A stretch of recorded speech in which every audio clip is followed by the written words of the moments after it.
Hey friends, hello, happy Tuesday. I am going to start a new weekly video series here, and you are catching the very first inaugural video of what I'm going to call Tuesday Tea with Mandy B. So I brought my tea. I'm actually drinking a tea this morning called Pink Dragon. It's just a fruit tea. It's naturally caffeine free, and I just thought it would be fun to come have a cup of tea with you and share a little bit about what's on my heart. And you'll hear a little bit more about that in today's video. That pink dragon is delicious. So let me tell you a little bit about the purpose behind this video series. I don't know if you know this about me. If you've been around for a minute, you may know that I'm a type 2 diabetic. So this all started during my pregnancies. Both of my pregnancies, I had twins who are just about to turn 17. We're just like in senior year mode and all the lasts are starting. That's a little crazy. And then also with my singleton, my daughter. So they were 4.5 years apart, but with both pregnancies, I was diagnosed with gestational diabetes. No one else in my family has diabetes. It's not a genetic thing that I've inherited, but I did know that having gestational diabetes put me at a higher risk of developing type 2 diabetes later in life. And so every year when I visit my doctor for my annual checkup, they do one of those lovely glucose tolerance tests, right? Where you drink the sticky liquid and they test your blood sugar before, during, and after.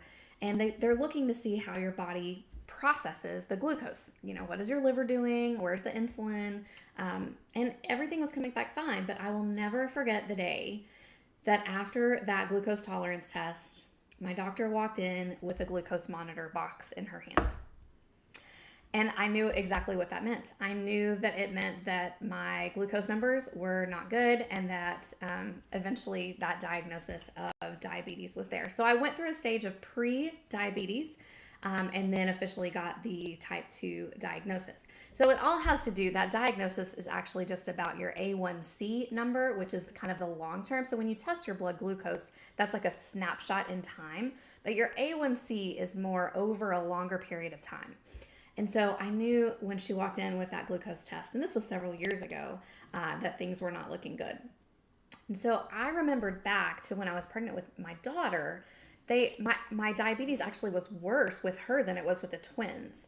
And they had put me on this medication, and I felt absolutely the worst I've ever felt in my life on that medication. So we called the doctor, and they took me off of that, and they ended up putting me on insulin. And I don't know if you know about like having to give yourself injections and things. It's not very fun. Insulin, it's a tricky game, having to know the doses and when should, all of that. It gets really, really tricky. So once I got diagnosed with type 2 diabetes, I made it my mission to never have to get put on that medication that they put me on while I was pregnant with gestational diabetes. Oh my gosh, I never want to go back to that. It was absolutely a nightmare.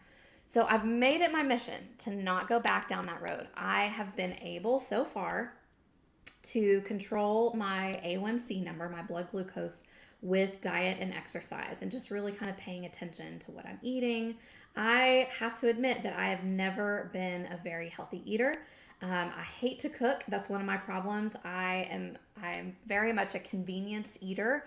And so that lets me slip into some very unhealthy habits very quickly. I also have a giant sweet tooth, and that's not good when you're a diabetic. So what I'm here to do is to share with you some recipes and resources that I have been learning and using myself in order to help control my blood glucose numbers. And that has been something that has not been a quick mission. It's something that is a little bit of trial and error. One of the tools that I'm really enjoying is using a blood glucose monitor. You can see my monitor that I wear here. It's a continuous glucose monitor that I wear. And that has actually helped me to really kind of scientifically look at which foods specifically spike my glucose. So you may have heard of things like the high glycemic index and eating low glycemic foods or eating low carb or keto. I am not prescribed any one of those diets. I'm not following one particular method.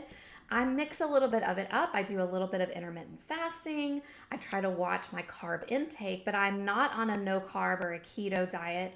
I just am really, really trying to eat more whole foods, to eat a little bit healthier. And that's been a big challenge for me. So I'm here to share what I'm finding with you.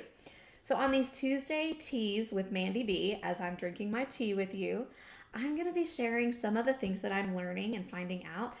You may have seen me posting a few recipes recently. I'm really into smoothies these days. It's the summer, and that's just a fun, easy, cold way to drink a bunch of really good things. And I can sneak vegetables in there like spinach or kale that I don't like to eat on its own. And so I am just here to help share a little bit of what I'm learning along my journey.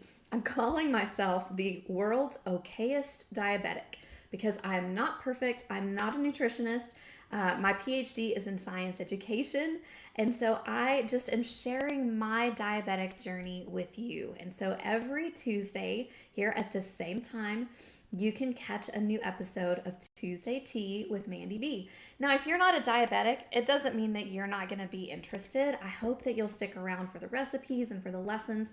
We're going to be talking all kinds of different things just about health and nutrition in general. So, as a biology professor, I'm really interested in how our bodies work, in how we process glucose, and looking at the scientific findings in these research studies. So a lot has changed, especially over the past 50 years, in what we're recommending now as far as nutrition for diabetics. And so it used to be, right, cut out all carbs. You can't ever eat sugar again. That is definitely not the case anymore. We can combine foods together. We can still eat carbs. You can still have birthday cake, and you can still celebrate with your friends and go out for nice meals. And so I'm just here to share a little bit of that with you each Tuesday. So whether you're diabetic or not, I hope you'll stick around for the recipes and resources, but I'm really, really excited to get to connect with you guys here. I have my first little handout giveaway that I'm going to offer to you if you're interested. I've put together 5 easy recipes that are blood sugar friendly. And you know me, I don't like to cook. And so they are super easy, super fun, and they're delicious recipes.